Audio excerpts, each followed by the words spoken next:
Alô, família linda, seja bem-vindo aí ao nosso canal. Vamos viver maçonaria. Esse amigo e irmão que vos fala é Jair Gomes. Meus irmãos, eu acho que não é novidade aí para vocês. Nesses últimos dias ocorreu algo bastante interessante no Grande Oriente do Brasil.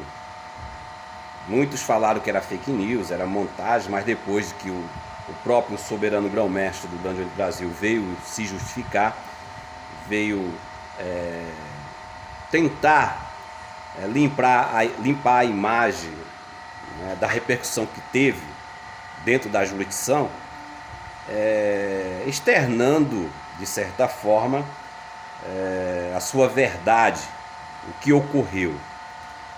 Mas o que acontece é que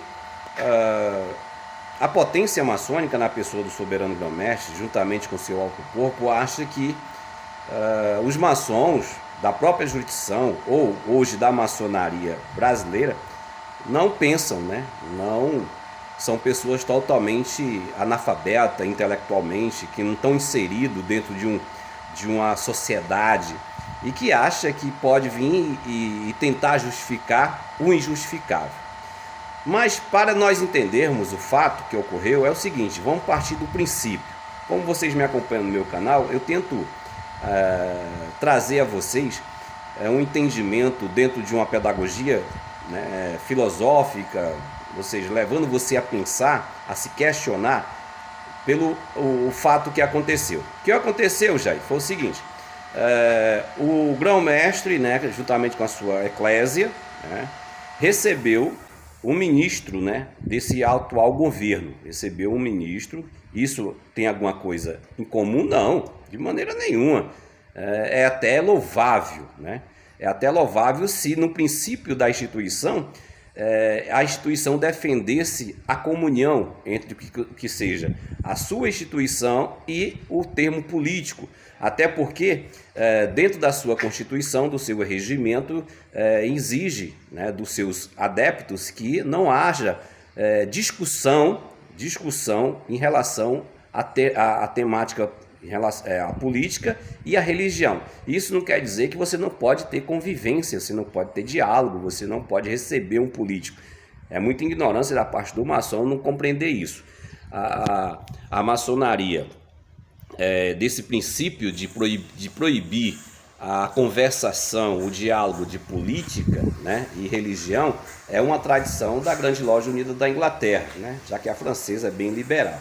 Então, defendendo esse princípio de não haver discussão, diálogo em termos políticos dentro de um templo maçônico, entre os seus associados, entre os seus adeptos, isso não quer dizer que você não possa receber uma autoridade política, não possa receber um presidente, não possa receber um ministro do STF e etc. É até ignorante da parte do maçom quando ocorre um fato desse, da parte do Grande Oriente do Brasil, receber um ministro, dizer que agora o Grande Oriente do Brasil está fazendo uma aliança com o governo atual e etc.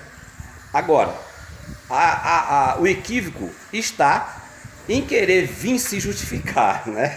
Aí mostra a incoerência. Para nós entendermos é o seguinte: você acha, vamos pensar, você acha que um ministro, né, um ministro do STF, vai se dirigir às dependências de um templo maçônico, de um palácio maçônico, da potência Grande Oriente do Brasil, ou Grande Loja, seja qual for, sem as devidas prerrogativas de um antecipado convite? Pô, o cara vai chegar lá, vai bater na porta do templo, aonde já estava tudo preparado para a sua recepção, onde estava feito um café da manhã oferecido mesmo, e dizer que esse indivíduo simplesmente apareceu do nada? Claro que não. Isso aí é querer você engolir cadeado, né? Engolir espada, entendeu? Então houve sim, não aqui estou fazendo uma afirmação, mas dentro de um princípio lógico, houve sim, da parte do Grande Oriente do Brasil, um convite, né? Convidou sim o ministro do STF para vir às suas dependências, que isso é louvável. Por que não? Até porque a maçonaria hoje não é mais secreta, é uma maçonaria totalmente discreta, levada ao público. Então, por que não mostrar para as autoridades constituídas do Brasil que existe, né? Já que todo mundo já hoje conhece a maçonaria de dentro, de fora e etc.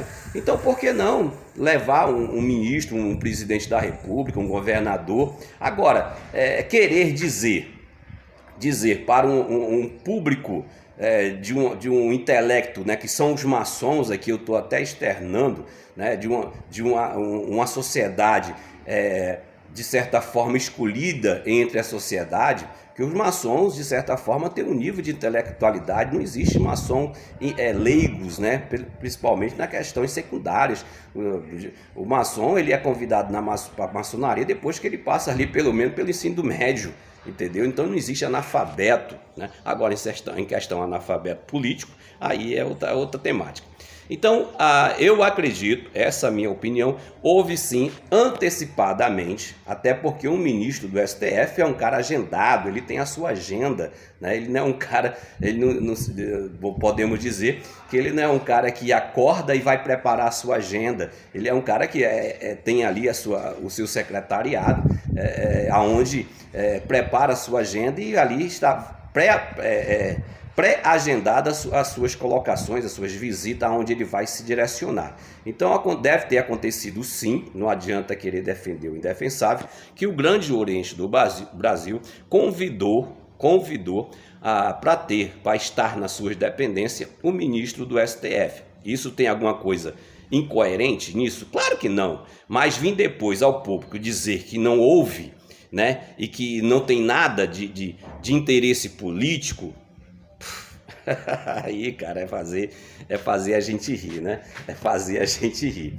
Então, deve ter sim acontecido um convite pré-requisitado, ou seja, chamou lá o indivíduo, venha visitar e logo a gente sabe como funciona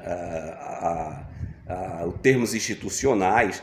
Existem conversações que eu não participo, que você não participa, então eu acredito que houve sim uma conversa, né, uma conversa antecipada entre quatro paredes, somente com o ministro, com o alto corpo, né, do Grande Oriente do Brasil. Agora, o que eles conversaram, o que eles articularam, eu sei, você sabe, quem vai saber? O otário é aquele que vai dizer não houve nenhum interesse político, não houve nenhuma especulação em termos de interesse da maçonaria gobiana em relação a esse governo. Seria inocência da tua parte. Como é que eu vou convidar um ministro para tomar um café comigo no meu escritório, em meio à minha eclésia, né, em meio ao meu alto corpo, e simplesmente para me confraternizar com a pessoa que não é maçom, simplesmente para apresentar as minhas dependências? Olha só, aqui nós temos um prédio, nós temos uma biblioteca, nós temos um museu, simplesmente para embelezar, sem ter um interesse político, é muita inocência da parte de alguns maçons. Agora, a maçonaria brasileira deveria sim quebrar esse paradigma e se fazer, né, como ela era no princípio do Grande Oriente do Brasil, uma maçonaria infiltrada, uma maçonaria ligada de fato ao Estado, uma maçonaria que lutava pelo bem comum, uma maçonaria que se diz querer o bem da humanidade, e que esse bem da humanidade, que a gente sabe que numa sociedade organizada, ela tem que passar pelos princípios da política.